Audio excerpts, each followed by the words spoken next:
Pak Anies rupanya tidak mengerti masalah pertahanan. Itu menurut saya menyesatkan rakyat. Itu Pak tidak pantas seorang profesor ngomong begitu. Ya. Subtema kelima yang harus dijawab adalah tentang geopolitik. Dan kami ingatkan kembali kepada calon presiden untuk mendengarkan dengan seksama karena pertanyaan tidak akan kami ulang. Dan pertanyaan untuk Bapak Ganjar Pranowo adalah konflik Laut Cina Selatan belum selesai dan Code of Conduct belum disepakati. Bahkan menjadi arena persaingan hegemoni Amerika Serikat dan Tiongkok. Pertanyaannya, apa inisiatif baru yang ditawarkan paslon agar Indonesia berkontribusi dalam mengelola konflik Laut Cina Selatan? Waktu menjawab 2 menit Pak Ganjar, kami persilahkan. Indonesia bukan claimant. Jadi sebenarnya kita punya banyak langkah untuk bisa kita lakukan. Yang pertama adalah kita evaluasi perjalanan selama ini bagaimana di Laut Cina Selatan tidak pernah selesai. Sudah dengan DOC, sudah dengan COC, 20 tahun lebih tidak pernah selesai. Maka usulan kami sangat jelas dan clear. Apa itu? Kesepakatan sementara. Kenapa kesepakatan sementara? Ini mesti kita dorong dan kita inisiatif agar kita bisa mencegah sesuatu yang tidak kita inginkan. Kita tahu persis, modernisasi peralatan di Tiongkok akan selesai di tahun 2027. Apa artinya? Kalau kita bicara One China Policy, maka seluruh dunia pasti akan mengakui bagaimana peran itu. Yang kedua, ketika kemudian peran itu menjadi kuat, maka bukan tidak mungkin cerita-cerita potensi terjadinya konflik dengan negara lain akan muncul.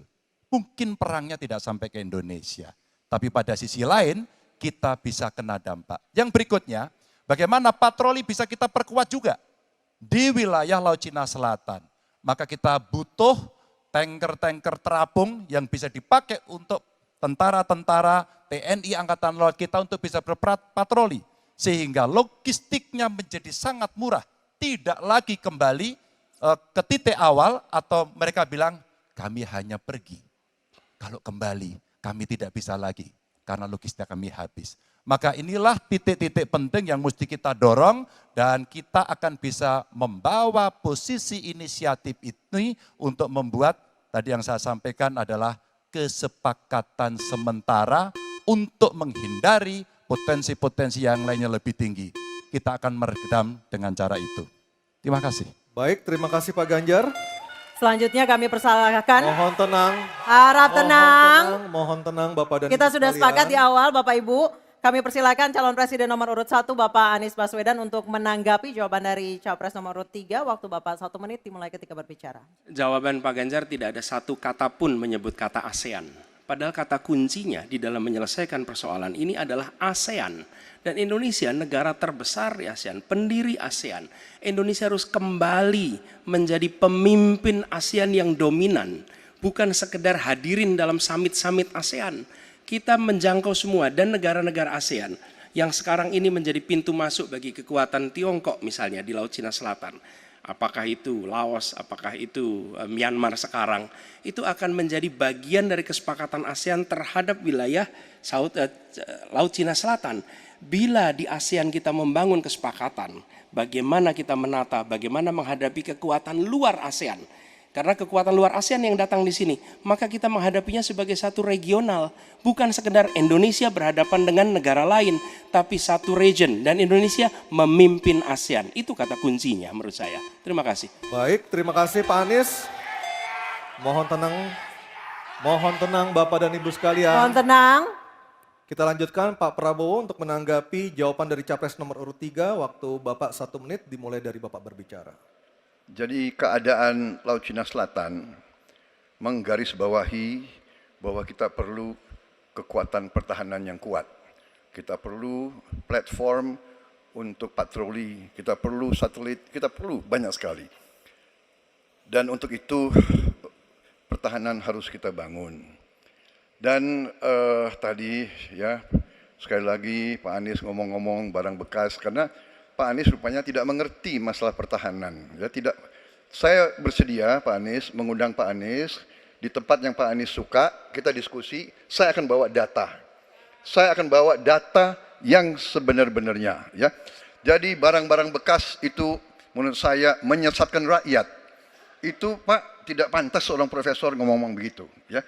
Karena dalam pertahanan hampir 50% alat-alat dimanapun adalah bekas.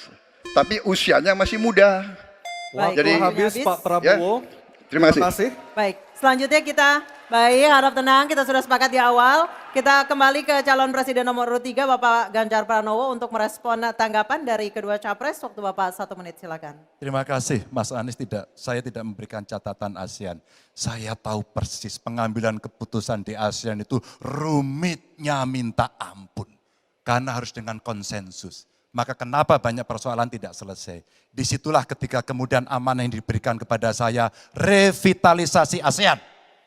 Agar kemudian pengambilan keputusannya tidak bulat. Sehingga kalau kita berbicara Laut Cina Selatan kemudian menggerakkan ASEAN, oke itu betul. Tapi terbayangkan DOC, COC yang sudah lamanya minta ampun 20 tahun lebih tidak pernah selesai. Maka pengambilan keputusannya, proses pengambilan keputusan di ASEAN itulah yang mesti juga kita review sehingga akan bisa lebih cepat.